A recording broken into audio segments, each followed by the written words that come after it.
Hello friends, स्वागत है आप सभी का आपके अपने YouTube channel study session with HM में। तो फ्रेंड्स, आज हम RBC class 10 SST chapter number 16 के वीडियो लेक्चर 3 को स्टार्ट करेंगे। अगर आपको हमारा वीडियो अच्छा लगे तो प्लीज़ वीडियो को लाइक करें और चैनल को सब्सक्राइब करें। देखिए, पिछले वाले वीडियो लेक्चर्स में हमने भारतीय अर्थव्यवस्था के समक्ष चुनौतियों पर डिस्कस करा। ठीक है, सबसे पहले वीडियो लेक्चर में हमने देखा था भारतीय अर्थव्यवस्था के समक्ष चुनौतियों को, जो आपको दिख रहा है स्क्रीन पर। विषय वस्तु देखी थी हमने कि 3 प्रकार की चुनौतियां हैं भारतीय अर्थव्यवस्था के समक्ष। पहली मूल्य वृद्धि, दूसरी निर्धनता और तीसरी बेरोजगारी। ठीक है, फिर हमने मूल्य वृद्धि टॉपिक को, मतलब पहली चुनौती को स्टार्ट कर दिया था, जिसका नाम क्या है, मूल्य वृद्धि। तो इसको हमने स्टार्ट कर दिया था। इसके अंतर्गत हमने क्या देखा था वो हम बताते हैं। इसके अंतर्गत मूल्य वृद्धि या मुद्रास्फीति से हम महंगाई भी कहते हैं। उसके अंदर हमने मुद्रास्फीति क्या है, मुद्रास्फीति का माप, भारत में मुद्रास्फीति और मुद्रास्फीति से हानियां, ये 4 टॉपिक हमने क्लियर कर रखे हैं। और आज की इस वीडियो में हम मुद्रास्फीति का मांग प्रेरित तथा लागत प्रेरित स्वरूप देखने वाले हैं। ठीक है, आज हम मुद्रास्फीति का मांग प्रेरित तथा लागत प्रेरित स्वरूप देखेंगे। यदि आपको हमारा वीडियो अच्छा लगे तो प्लीज़ वीडियो को लाइक करके चैनल को सब्सक्राइब करें और बेल आइकन को जरूर दबाएं, ताकि प्रत्येक वीडियो की नोटिफिकेशन सबसे पहले आप तक पहुंच सके। ठीक है, चलिए शुरू करते हैं। मूल्य वृद्धि या मुद्रास्फीति में हमें स्टार्ट क्या करना है आज, मुद्रास्फीति का मांग प्रेरित तथा लागत प्रेरित स्वरूप। ठीक है, मतलब यहाँ पर मुद्रास्फीति का हम स्वरूप देखने वाले। स्वरूप यानी क्या होता है, नेचर। ठीक है ना, कि मुद्रास्फीति किन किन कारकों पर निर्भर करती है। लाइक मांग प्रेरित तथा लागत प्रेरित, इसके 2 प्रकार हैं जिन पर क्या करती है ये, इसके 2 स्वरूप है मैं कहूँ तो। ठीक, तो इन पर क्या करती है, डिपेंड करती है। तो 2 चीजें हमारे को आज पढ़नी है। कितनी पढ़नी है, 2 चीजें। पहली तो क्या है, मांग प्रेरित मुद्रास्फीति। मांग का अर्थ क्या होता है, डिमांड, है ना, डिमांड। और लागत प्रेरित का अर्थ क्या होता है, लागत यानी क्या होता है, कॉस्ट यानी कीमत, वस्तु की कीमत। मांग प्रेरित मुद्रास्फीति और लागत प्रेरित मुद्रास्फीति। तो सबसे पहले हम जानेंगे मांग प्रेरित मुद्रास्फीति किसे कहते हैं। ठीक है ना, तो समग्र मांग में वृद्धि के कारण जब मुद्रास्फीति बढ़ती है तो इसे मांग प्रेरित मुद्रास्फीति कहते हैं। आपको पता है, हम मुद्रास्फीति के अंतर्गत मुद्रास्फीति का मांग प्रेरित तथा लागत प्रेरित स्वरूप देख रहे हैं। मुद्रास्फीति के स्वरूप देख रहे हैं, जो कि 2 हैं। पहला है मांग प्रेरित मुद्रास्फीति और दूसरा है लागत प्रेरित मुद्रास्फीति। ठीक है, मांग प्रेरित मुद्रास्फीति किसे कहते हैं, समग्र मांग में वृद्धि के कारण जब मुद्रास्फीति बढ़ती है तो इसे मांग प्रेरित मुद्रास्फीति कहते हैं। समग्र मांग, समग्र मतलब होता है सभी, है ना, सभी यूनिट, संयुक्त, है ना। यूनिट कौन, जो हमारे कौन है, भारत के वासी। ये हम भारत के संदर्भ में पढ़ रहे हैं ना, तो भारत के जो वासी हैं, जो व्यक्ति हैं, जो लोग हैं, उनके द्वारा मांग यानी डिमांड, समग्र मांग में यानी समग्र डिमांड में वृद्धि के कारण जब मांग बढ़ जाती है, जब डिमांड बढ़ जाती है, उसके कारण जब मुद्रास्फीति बढ़ती है, जब महंगाई बढ़ती है, तो इसे मांग प्रेरित मुद्रास्फीति कहते हैं। क्लियर है यहाँ तक मामला। अब अपन सेकंड पे चलते हैं, लागत प्रेरित मुद्रास्फीति। किस पे, लागत प्रेरित मुद्रास्फीति। तो देखो, लागतों में वृद्धि के कारण, लागत यानी वस्तुओं की कीमतों में वृद्धि के कारण, यानी जब उसमें वृद्धि होती है, जब उसमें इंक्रीजमेंट होता है, उसके कारण समग्र पूर्ति में गिरावट से जो मुद्रास्फीति उत्पन्न होती है उसे लागत प्रेरित मुद्रास्फीति कहते हैं। मतलब लागतों में वृद्धि के कारण जब वस्तु की कीमत बढ़ती है ना, तो हमने देखा है जब वस्तु की कीमत बढ़ती है तो उसका सप्लाई बंद हो जाता है। ठीक है, तो वही चीज है लागतों में वृद्धि के कारण समग्र पूर्ति। यानी समग्र पूर्ति यानी क्या होता है, सप्लाईज, है ना। ये सप्लाईज कह लो आप, या उसकी फुलफिलमेंट कहते हैं वैसे तो पूर्ति को, है ना। उसकी फुलफिलमेंट में गिरावट से जो मुद्रास्फीति उत्पन्न होती है ना, उसे लागत प्रेरित मुद्रास्फीति कहते हैं। ठीक है, यह था मांग प्रेरित मुद्रास्फीति और दूसरा लागत प्रेरित मुद्रास्फीति। इसमें हमने समझा। अब यहाँ पर मैंने आपको दिख रहा होगा समग्र मांग और समग्र पूर्ति। इन 2 वर्डों को मैंने क्या करा है, हाईलाइट किया है।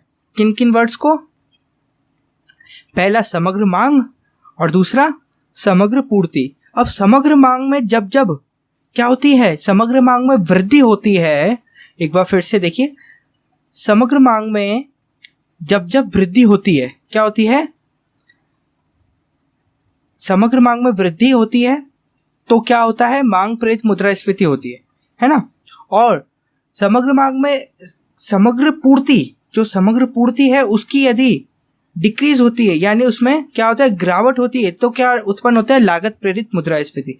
इस चार्ट से आप बिल्कुल अच्छी तरह समझ सकते हैं कि समग्र मांग में जब वृद्धि होगी तो मांग प्रेरित मुद्रास्फीति बढ़ेगी, है ना। मुद्रास्फीति का कौन सा प्रकार होगा, मांग प्रेरित, ठीक है।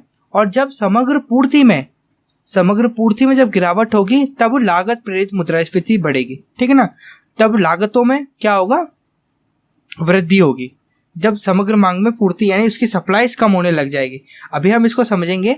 देखिए, सबसे पहले हम क्या देखने वाले हैं अब नेक्स्ट वीडियो, मतलब नेक्स्ट पार्ट में हम क्या देखेंगे, समग्र मांग और समग्र पूर्ति में अंतर। देखिए, अभी हम क्या देखेंगे, समग्र मांग और समग्र पूर्ति में अंतर। तो समग्र मांग किसे कहते हैं, इसकी परिभाषा से समझते हैं इसको। एक देश में उत्पादित अंतिम वस्तुओं और सेवाओं पर प्रत्याशित व्यय का योग समग्र मांग कहलाता है।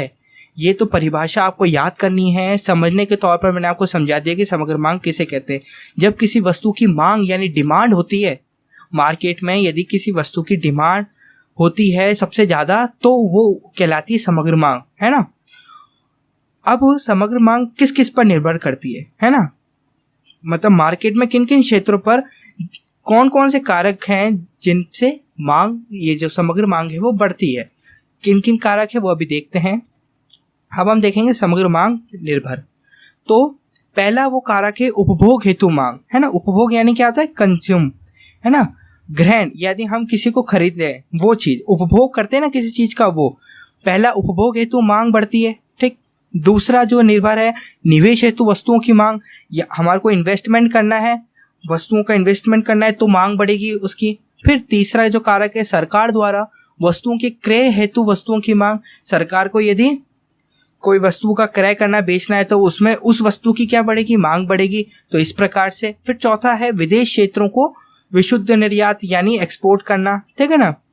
आयात यानी इंपोर्ट और निर्यात यानी एक्सपोर्ट करना। विदेश क्षेत्रों को अपन जब माल वो करते हैं ना, क्या वस्तुएं और सेवाएं एक्सपोर्ट करते हैं, तो उसके लिए भी अपन को मांग की जरूरत होती है, डिमांड होती है ना। विदेश क्षेत्रों से डिमांड आ रही है भाई इस चीज की, तो वो समग्र मांग में क्या हो गई, डिमांड हो गई, वृद्धि हो गई।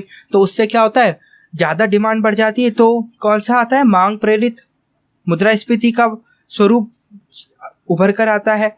और समग्र मांग तो हमने समझ लिया। अब हम समझेंगे समग्र पूर्ति। पूर्ति का अर्थ क्या होता है, सप्लाईज या फुलफिलमेंट। तो हम देखेंगे इसको। समग्र पूर्ति का तात्पर्य उत्पादन की उस मात्रा से है जिसे अर्थव्यवस्था दिए गए संसाधनों तथा उपलब्ध तकनीक से उत्पादित कर सकती है। ध्यान से समझिए, समग्र पूर्ति का अर्थ क्या होता है। समग्र पूर्ति यानी किसी चीज की डिमांड ज्यादा बढ़ गई, ठीक है, डिमांड आपको बढ़ गई तो उसका क्या हो जाएगा, जो सप्लाईज है वो कम होती जाएगी, क्योंकि क्या हो रहा है, गिरावट हो रही है। किसके अंतर्गत, समग्र पूर्ति में गिरावट हो रही है और उसकी लागत बढ़ा दी जाएगी। फिर लागत बढ़ने से क्या होता है, उस वस्तु को कम खरीदा जाएगा, है ना।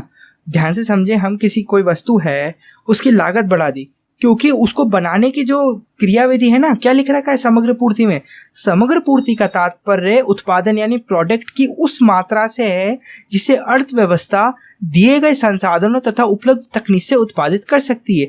यानी जो समग्र पूर्ति है वो किस पर निर्भर करती है, पहला उपलब्ध संसाधन पर कि हमारे पास संसाधन कितने हैं, और दूसरा उपलब्ध तकनीक पर कि उपलब्ध तकनीक है। अगर संसाधन और तकनीक कम रह जाती हैं तो उस स्थिति में उसकी सप्लाईज कट हो जाती है, यानी उस जो वस्तु है उसको बेचना कम हो जाता है, मार्केट में आना उसका कम हो जाता है। अगर मार्केट में आना कम हो गया तो उस वस्तु की कीमत ज़्यादा बढ़ा दी जाएगी ताकि उसको वही लोग खरीदे जिनके पास उस वस्तु को खरीदने की क्षमता हो, या उस वस्तु को अदा करने की जो मूल्य है, जो कीमत है, वो क्या हो, उसके पास हो। तो ये चीजें हैं, ठीक है ना। समग्र मांग जब बढ़ेगी तो क्या बढ़ेगा, मांग प्रेरित मुद्रास्फीति, ठीक है। और समग्र पूर्ति में जब घटावट होगी, समग्र पूर्ति यानी सप्लाईज में यदि कमी होगी तो लागत में यानी वस्तु की कीमत में क्या होगा, वृद्धि होगी यानी महंगाई बढ़ेगी। ये हुआ, यही हमारे को आज की वीडियो में समझना था। अगर आपको हमारा वीडियो अच्छा लगे तो प्लीज़ वीडियो को लाइक करें और चैनल को